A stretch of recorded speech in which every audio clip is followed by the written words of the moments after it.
di jalan Allah. Ini Masjid Enam Syuhada lagi dikunjungi sama Ketua Hilmi. Modal awalnya berapa Pak Yudi Pramuko? 750.000 rupiah aja. Jadi ini 500 jutaan nih barang. Sekarang udah habis 310. Masya Allah, tuh udah pakai keramik, plafonnya tinggal. Granit tuh kayak marmer. Tuh, Masya Allah nih, sampai juga kita ke sini. Masjid Enam Syuhada, ngapa namanya Masjid Enam Syuhada, Ya, Pak Yudi? kita mau mendokumentasikan perjuangan dakwah nama anak muda pengawal Habib Rizik Syihab itu. Masya Allah. Yang dibunuh sama orang jahat di kilometer 50. Kilometer 50 ya. Itu kan simbol memperjuangkan dakwah itu kita harus memberikan segalanya untuk Islam kan ya. Untuk Masya dakwah Islam. Allah. Dan nama anak muda itulah yang sudah memberikan segalanya untuk Islam. Masya Allah. Apa nanti nama pemuda itu ada juga di sini mungkin diterapkan? Mungkin namanya 6 syuhada. 6 syuhada Iya. itu, 6 syuhada dipasang di sini, 6 syuhada. Beb Ali, apa yang dikomentarin dari ini semua, Beb Ali? Masya Allah, luar biasa. Dari uang 700.000, kalau pengen ternyata bisa. Bisa. Allah kirim. Tuh, bisa. Ya, dengan Masya. dengan masuk satu gang kecil, tapi Bapak ini luar biasa. Kecil tuh. Oh, Masya Allah ya. Satu call aja. Masya Allah. Perjuangan Pak Yudi Pramuko, YouTuber sejagat paling tua. Tertua di semesta. Tertua di semesta. Masya Allah. Tukang donat. Tukang donat. Tukang donat dari Paru. Ini saya laporkan dari lapangan ini, langsung dari Masjid Enam Syuhada. Masya Allah. Dan ini dia. Dalam lihat ah. Tuh lihat tuh masjidnya, tuh imamnya di situ tuh. Malam-malam lagi kita. Masya Allah, masih kurang nih. Atapnya katanya transfer aja. Assalamualaikum warahmatullahi wabarakatuh. Saya Yudi Pramuko, tukang donat dari Parung, YouTuber tertua di semesta. Alhamdulillah wassalatu wassalamu ala rasulillah. Perkembangan akhir-akhir ini gempa politik ya. Anies dipasangkan oleh oleh Surya Paloh dengan Caimin ya. Banyak yang marah, banyak yang gembira, banyak yang sedih. Salah satu yang sedih, yang marah, yang ngambek adalah Partai Demokrat. Dia ngancam akan keluar dari partai koalisi. Pertanyaannya, kalau saya lihat kok orang-orang tuh pada serius sih ngomong politik ya. Jangan terlalu serius ya. Hidup ini kan cuma main-main aja, sendaguro, main-main. Ya, di dalam Al-Quran. Habis Pak? Batagor, Baslok habis? Iya. Tuh, Bang Rustam. Baru pulang rakyat kecil hari ini jam berapa? 1:30. Panas sampai nyaris hitam kulitnya itu. Jualan baslok, bakso colok 1.000, Batagor. Nggak mikir tuh soal Anies sama Caimin. Nggak peduli juga dengan perubahan landscape politik yang drastis ya. 24 jam terakhir ini. Rakyat mah terus jalan. Sama seperti saya, jalan maksudnya cari uang dengan berjuang sendiri ya. Tanpa ada bantuan pemerintah, tanpa ada bantuan dari tokoh-tokoh partai. Seperti saya juga berjuang sendiri. Dan makan juga, ya makan sederhana. Saya barusan makan nih di sholat Jumat, nasi setengah centong perut orang tua ya kan.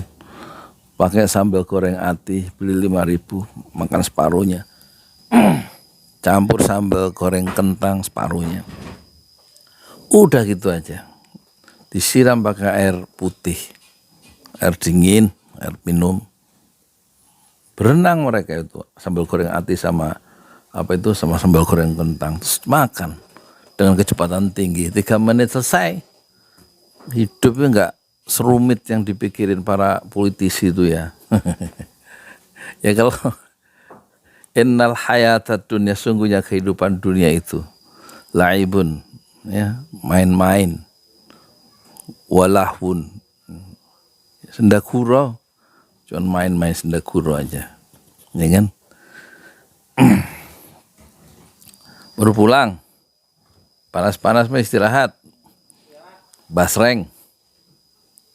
Biasa ngobrol. Basreng. Panas-panas jalan 1:30. Pakai payung, Masya Allah. Dorong gerobak. Itu pedagang kecil kawan saya. Jualan basreng. Nggak mikir. Soal nanti sore ada rapat majelis tinggi Partai Demokrat kayak. Demokrat kalau keluar dari koalisi perubahan persatuan ya paling dia akan gabung dengan siapa. Demokrat tuh kursinya 54 gitu. Mungkin dia akan nggait yang partai oportunis seperti PAN ya. Zulhas itu loh 44 kursinya kan sudah 98 sampai ke 115 20% presidential threshold kan 115 kursi, masih kurang 17. Ya paling dia nggak partai oportunis juga namanya P3. Jadi 198 tambah 19 117 tuh masuk kan, terus nyalonkan, artinya melebihi batas ambang 20% atau 115 kursi, ya sudah nyalonkan AHY jadi presiden gitu kan, Zulhas jadi wakil presiden, terus bertarung. Cuman gitu doang, nggak usah baperan. Nggak usah baper, nggak usah bilang pengkhianat, pengecut, biasa aja lah. Orang sama-sama cari makan, sama-sama cari kekuasaan. Ya setelah kekuasaan itu kan kemudian kan itu isinya politik kan 3, bagaimana mencari kekuasaan ya, merebut kekuasaan kan. Setelah kekuasaan di tangan, jadi presiden, jadi wakil presiden, atau jadi anggota legislatif kayak DPR, DPRD dan juga bupati, atau jadi DPD. Habis itu menggunakan kekuasaan itu untuk apa? Nggak mikirin rakyat juga, palingnya untuk mikirin kelompok-kelompoknya sendiri, memperkaya kelompoknya sendiri kan. Rakyat mah seperti teman saya itu nggak berubah tuh selama 2 periode pemerintahan yang sekarang, nggak ada perubahan. Paling BLT sekali, hidup harus sepanjang tahun, jadi nggak mungkin juga selesai dengan BLT itu kan, bantuan tunai langsung ya. Nggak ada yang mikirin ya. Ya pejabat-pejabat politik tuh kan kerjanya mikirin dirinya sendiri. Dari dulu rakyat hanya dijadikan bumper, jadikan basis untuk diskusi.